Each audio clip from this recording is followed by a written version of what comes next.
کیا آپ یا آپ کے بچے قرآن سیکھنا چاہتے ہیں؟ جو حضرات ابھی تک قرآن کریم نہیں سیکھ سکے یا اپنے بچوں کی قرآنی تعلیم کے لیے فکر مند ہیں تو گھر بیٹھے 30 منٹ روزانہ دے کر قرآن کریم تجوید اور ترجمے کے ساتھ سیکھ سکتے ہیں اور حفظ بھی کر سکتے ہیں۔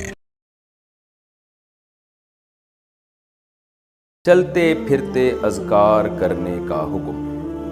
ہم صبح و شام کے اذکار مصروفیت کی وجہ سے بیٹھ کر نہیں کر پاتے، بچوں کا کھانا وغیرہ بنانا ہوتا ہے تو چلتے پھرتے ذکر کرتے رہتے ہیں، تعداد مقرر نہیں کر پاتے، تو کیا اس طرح ذکر کر سکتے ہیں؟ اور کون سے اذکار کی پابندی کرنی چاہیے؟ مسز عصمت پشاور سے۔ بالکل جائز ہے۔ قرآن تو کیا کہتا ہے؟ یذکرون اللہ قیاما وقعودا وعلی جنوبہم۔ ہمارے نیک بندے ہر وقت اللہ کا ذکر کرتے ہیں، کھڑے ہوئے بھی، بیٹھے ہوئے بھی، لیٹے ہوئے بھی، تو سب طرح سے ذکر کرنا جائز ہے۔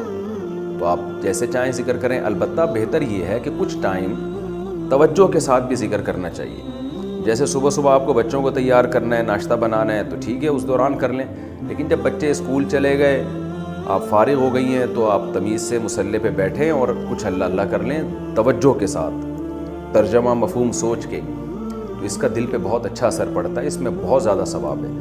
تو یہ نہیں ہو سکتا تو ٹھیک ہے، چلتے پھرتے بھی ٹھیک ہے۔ باقی کون سے ذکر کرنے چاہیے تو حدیث میں بہت سارے اذکار ہیں۔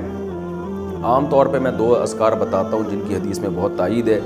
ایک تو ہے تیسرا کلمہ سبحان اللہ والحمد للہ ولا الہ الا اللہ واللہ اکبر۔ حدیث میں آتا ہے احب ما طلعت علیہ الشمس، زمین پر جو سورج طلوع ہوتا ہے نا، جتنی چیزوں پہ ہوتا ہے ان تمام چیزوں سے زیادہ اللہ کو یہ کلمات محبوب ہیں۔ احب الی اللہ، اللہ کو زیادہ محبوب ہیں یہ کلمات۔ تو 100 دفعہ صبح، 100 دفعہ شام، یہ تیسرا کلمہ اس کو کہا جاتا ہے، اس کا ورد کر لینا چاہیے۔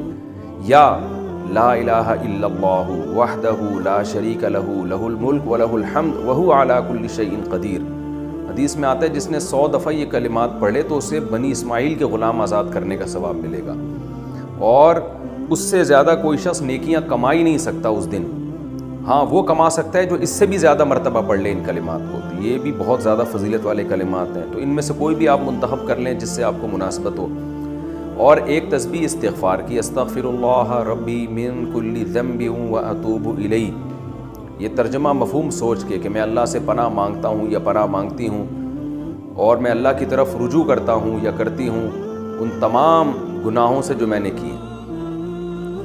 تو یہ بھی، اور ایک تسبیح درود شریف کی پڑھنی چاہیے جو نماز میں ہم پڑھتے ہیں، یا یہ کہ مختصر کر لیں صلی اللہم وبارک وسلم علی عبدک ورسولک محمد وعلی آلہ وصحبہ اجمعین۔ یہ مختصر درود ہے، یہ 100 دفعہ صبح، 100 دفعہ شام پڑھ لیں۔ یہ بھی نہیں ہو سکتا تو 10 دفعہ درود اور استغفار پڑھ لیں، 10 دفعہ، اور 100 دفعہ صبح شام کی تسبیحات پڑھ لیں۔ رہا یہ کہ گننا مشکل ہوتا ہے تو آج کل ایک تسبیح آ رہی ہے، وہ ابھی میرے جیب میں رکھی ہوتی، گاڑی میں شاید جیب میں پڑی ہوئی بھی ہو، تو وہ میں تسبیح اکثر اپنے ساتھ رکھتا ہوں، وہ اس میں بہت آسانی سے تسبیح ہو جاتی ہے، گاڑی میں تو ساتھ ہی رکھتا ہوں میں۔ تو اس میں کیا ہے کہ وہ جو ہے نا دانے کی طرح بھی ہے اور دھاگا بھی نہیں ہے اس میں لمبا۔ یہ جو لمبی دانے والی تسبیح اس کو سنبھالنا آج کل مشکل ہوتا ہے، ذرا سا آپ نے غفلت کی تو وہ دانے دائیں بائیں ہو گئے۔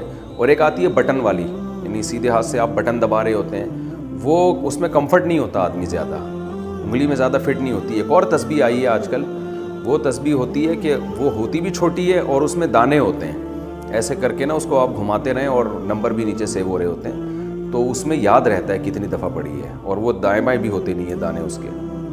وہ دیکھ لیں آپ، مل جائے گی آپ کو۔